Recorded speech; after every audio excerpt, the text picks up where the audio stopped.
This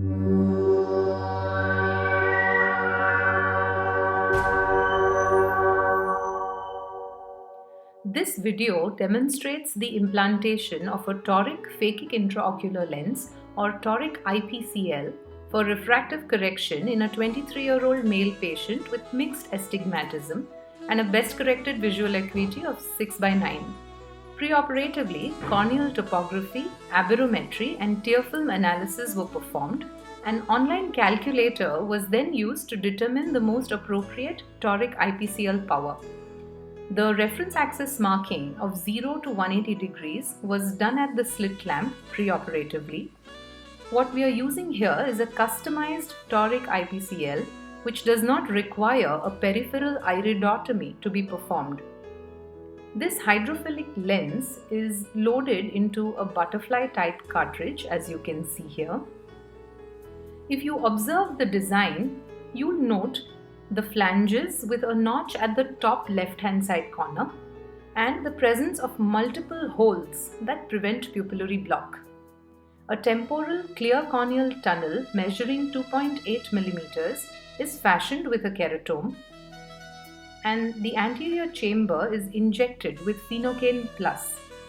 This achieves mydriasis and anesthesia.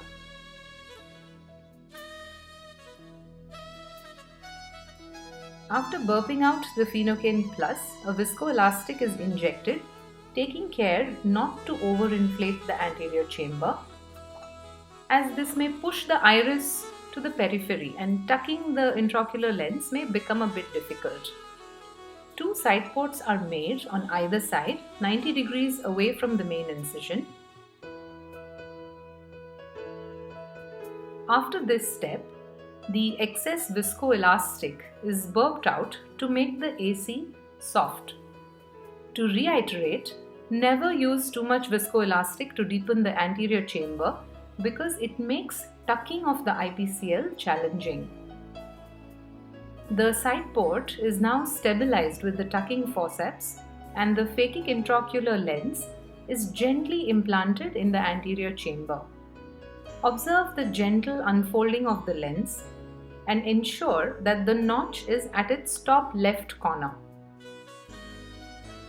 The lens is now engaged with the tucking forceps and gently implanted into the sulcus by tucking it below the iris.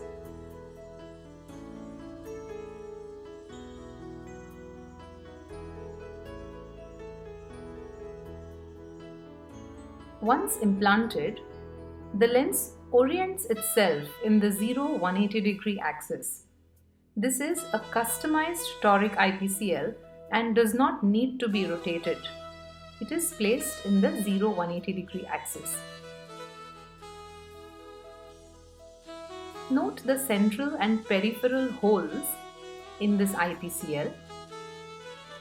These prevent pupillary block.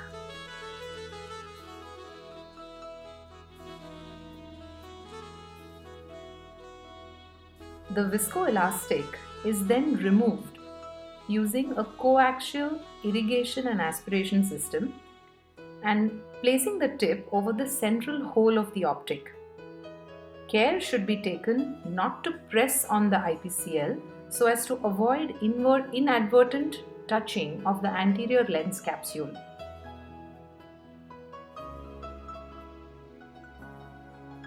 This step is performed slowly and carefully, taking adequate precautions to remove all of the viscoelastic.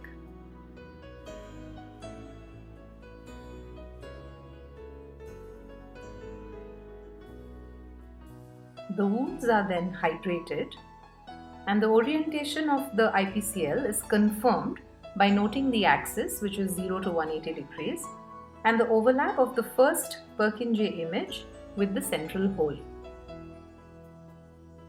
This patient had an excellent post-operative outcome with an unaided visual acuity of 6/9 on the first post-op day.